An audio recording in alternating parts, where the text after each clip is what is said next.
Hi guys, my name is Jason Mai. So I want you to imagine this. You're 18, you can vote, you can serve in the military, and you can legally get married, but you can't really legally walk into a bar and order a drink. Sounds odd, right? That's exactly the situation young adults have faced for decades because of one federal law. And that's the drinking age of 21. And it hasn't always been like that. And the story behind how it got there is more political and controversial than you really might think. It's not just because we said so. But I also want to let you guys know, according to our demographic survey of our class, the average age in our class right now is about 21.8, so close to 22. That means most of us can legally drink, but that wasn't always the case for other people back then. When the National Minimum Drinking Act was passed in 1984, it changed everything. It sparked debates, protests, created rules that still affects us today. So even if you don't drink, that law has impacted you in some way, shape, or form. Or maybe it affected a party you were invited to. Maybe you noticed it while traveling to another country where the drinking age is lower, like Mexico, I believe, is like 18 or even lower. Some states don't, or some countries don't even have an age limit really. But either way, understanding this law helps us better understand how our country defines our adulthood, our responsibility, and public safety. I've grown up around alcohol my whole life. My parents owned a liquor store in Inglewood. I'm a college student here in SoCal, so I've seen how drinking laws affect a lot of people around me and my age. And I got curious about the history. I dug into government reports, research articles, and even advocacy groups to understand the full story because I never really understood why 21 was the age of drinking. So today, I'm going to walk you through three things. First, how drinking age laws has started and it varies by different state. Secondly, how the federal government made it uniform. And thirdly, whether the law should change or should change again. So after the prohibition ended in 1933, every state got to set its own legal drinking age. And surprise, everyone did random things like 18, 19, 21.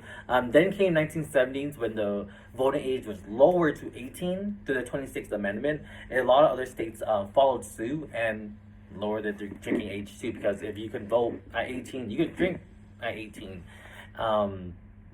And according to the U.S. Department of Health and Human Services, by the late 70s, it was normal for 18-year-olds to legally drink in many parts of the country. So this is a figure. You can see by the orange, the 21 years of age is for all 21-year-olds. The red one states that it's 18-year-olds, so those are the youngest states that they can drink at. And the yellow, which I believe is NE, I don't even know what that is, but it's 20-year-olds. So there's only three different ages. It was 18, 20, and 21 are different states. Okay. But that changed in 1980s, and a lot of drunk deaths, driving deaths was concerns, and the hugest advocacy group was the Mother Against Drunk Driving. They began demanding action. So Congress passed the Minimum Drinking Age Act in 1984, but they technically didn't force states to comply right away, but they did add something to it. They was like, if you don't raise your drinking age to 21, we're taking away 10% of your federal funding for highways. And by 1988, every state complied. So here in 1975, most of it for 21 was all the red states, but gradually all the green states and the pink states became 21 as well after the National Act. But even now, people are still debating, should the drinking age stay at 21 or should it be lowered? People who want it lowered argues, well, if they could join the military, they could be tried at 18, they should be allowed to drink. And they don't want people to secretly drink at 17 and binge drinking because that's also risky, which causes more death.